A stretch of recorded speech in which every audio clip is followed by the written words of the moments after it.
Hi YouTube, Peter from Team JrbJobber here with, you want to introduce yourself? Hi, Pierce McNaughton. Pierce McNaughton, and what'd you do this weekend? I won the ARG 1K with Infernoid. Alright, cool. Let's go straight into the deck profile then. Alright, so start off, 3 Decatron. Okay. 1 Entra.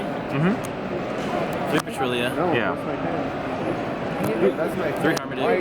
Yeah. You play 3 Harmodic and 3 Harmodic and 3 Petrulia because if you open either one of these in Decatron, it's a first turn Omega, which is your best play. 3 Cydamus. 1 Sajet. We play Sajet for if you have Decatron, or if you go into Decatron and mill off Sajet, you can summon Cydamus and make Draco Sack, and it's hard to push through a Draco Sack, like for Cosmo. 2 Atondel. Only 2 Atondel because for Pendulum decks, if you attack over a Pendulum monster, it can't get it doesn't get its second attack, so it kind of loses its steam. 2 Deviati because Heavy Storm is just broke, and we have a walking Heavy Storm. A Nonku because he's not as good as Deviati, but you still need him to push through. 1 Electromagnetic Turtle for it's a safety net. Was it good? Like I know. Yeah. Against Chris LeBlanc, actually, for the final round of the 1K, he trished the turtle from my hand, and I had a set burial from the different dimension. Oh, hold on. Yeah, sorry about that. Yeah, you had a. So he trished the electromagnetic turtle from hand, and I had set burial. Yeah. And he pushed for game. Yeah. I flipped burial on attack declaration, and then after it resolved, I activated turtle, and then next turn I just summoned a Nunku and killed his board. Oh wow. Okay. And 3 Raiden for milling. Okay. And is there a reason why you didn't decide to play any other light swords? Raiden is the best in your game 1 because he's a guaranteed mill 2. Yeah. And if he stays on the board for another turn, it's another 4 mills because you get the original main phase 2, the main phase mill 2, and then the end phase mill 2. Okay. Lila, it's not that good versus Cosmo because there's not too much spells and traps you want to pop. Yeah. And a lot of the spells and traps that people were playing, they were playing artifacts, so it would have just lost me. Okay. Cool. For spells, I played Triple Reasoning and a Monster Gate. Yeah. Pretty self-explanatory. Yep. Triple Instant Fusion for mainly Synchro and XYZ plays, but sometimes I summon a Nodin just for fodder to tribute off from an Infernoid to hit a card from their graveyard. Okay. Double charge for the 3 Raidens. 1 Cyclone because you still need something to pop back row. It's not good, or I don't like space in the main.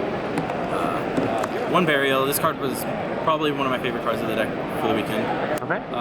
Scapegoat was my tech choice for the weekend because it's really versatile. It has offensive and defensive capabilities. Like, let's say you have a Decatron in hand and you set Scapegoat, and then at their end phase you flip Scapegoat. You can summon Decatron and mill off whatever you need, and you can synchro for almost anything in extra. And defensively, like, your Cosmo matchup is the hardest, and if you set Scapegoat and they just go East Helly Farm Girl attack, and then you flip Scapegoat, it's almost impossible for them to push through all the goats and still OTK you. Yeah, for sure. Play 1 for 1 for Decatron. And you play Void Seer just because you need one just to help keep Infernoids on board. Yeah. Because some people still play Black Robe. For traps, I played 2 Breakthrough Skill and Vanities.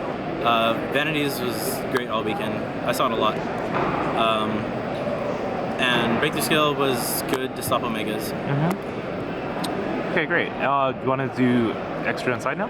Yeah, I'll do extra first. Cool. Extra deck, played 2 Nodin for the Instant Fusion.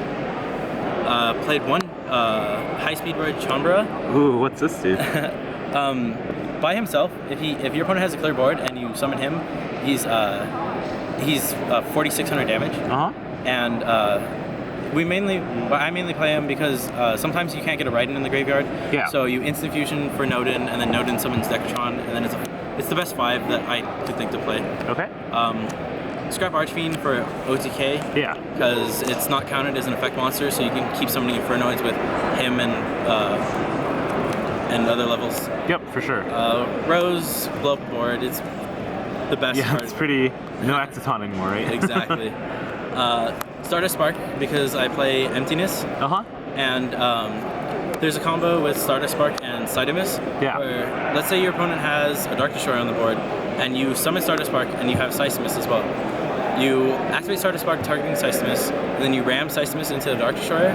Sidemus isn't destroyed, and at the end of the battle phase, Sidemus will banish a card on the field, and since he doesn't target, you'll most likely hit the Dark Destroyer, but if they have Cosmo Town, it's the more optimal hit, or choice to hit. Yeah, for sure, because I know like a lot of the Cosmo players, they'll usually just leave like Destroyer on the board, and it's very hard for you to get over that, huh? So because it's pretty easy to force the farm grill too. Right. Because if you force the farm grill, then they have to summon something, and it'll be like a Dark Destroyer or Forerunner. Yeah, exactly.